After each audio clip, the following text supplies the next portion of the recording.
నుదుటిపై పెట్టుకునే సింధూరాన్ని హనుమంతుడు ఒళ్లంతా ఎందుకు పూసుకున్నాడో మీకు తెలుసా? రావణుణ్ణి సంహరించిన తరువాత శ్రీరాముడు సీతాదేవిని తీసుకుని అయోధ్యకు వస్తాడు. వారితో పాటు హనుమంతుడు కూడా అయోధ్యకు వస్తాడు. ఒకరోజు సీతాదేవి నుదుటిపై సింధూరం పెట్టుకుంటూ ఉంటుంది. ఆ దృశ్యాన్ని హనుమంతుడు ఆశ్చర్యంగా గమనిస్తాడు. వెంటనే సీతాదేవి దగ్గరకు వచ్చి, అమ్మా, నేనొక ప్రశ్న అడుగుతాను, ఏమీ అనుకోకుండా సమాధానం చెప్పండి. మీరు ప్రతిరోజు నుదుటిపై ఈ సింధూరం ఎందుకు పెట్టుకుంటారు? దానివల్ల లాభం ఏంటి అని అమాయకంగా అడుగుతాడు. సీతాదేవి నవ్వుతూ, హనుమా, ఇది కేవలం రంగు కాదు. ఆడవాళ్లు నుదుటిపై ఈ సింధూరం పెట్టుకోవడం వల్ల వారి భర్తల ఆయుష్ పెరుగుతుంది, ఆరోగ్యం బాగుంటుంది. నేను సింధూరం పెట్టుకుంటే నా రాముడికి దీర్ఘాయుషు కలుగుతుంది. ఈ విషయం స్వయంగా పార్వతీదేవి చెప్పారు. మహాశివుడి కోసం ఆమె కూడా ఇదే సింధూరాన్ని ధరిస్తారు అని నవ్వుతూ హనుమంతుడికి చెబుతుంది. అది విన్న హనుమంతుడు ఆశ్చర్యపోతాడు. ఓహో, ఈ సింధూరంలో ఇంత మహిమ ఉందా?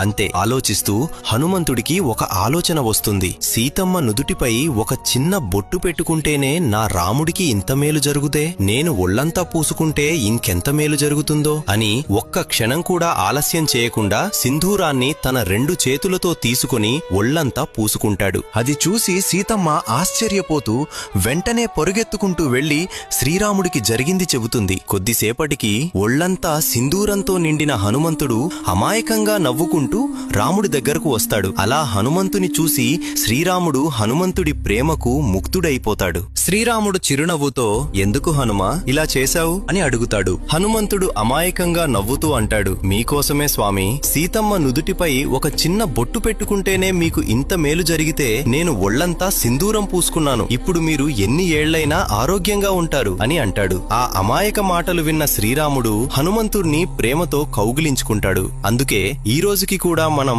సింధూరంతో నిండిన హనుమంతుడి విగ్రహాన్ని భక్తితో పూజిస్తాం. హనుమంతుడు అంటే మీకు ఇష్టమైతే కామెంట్లో జై బజరంగబలి అని రాయండి.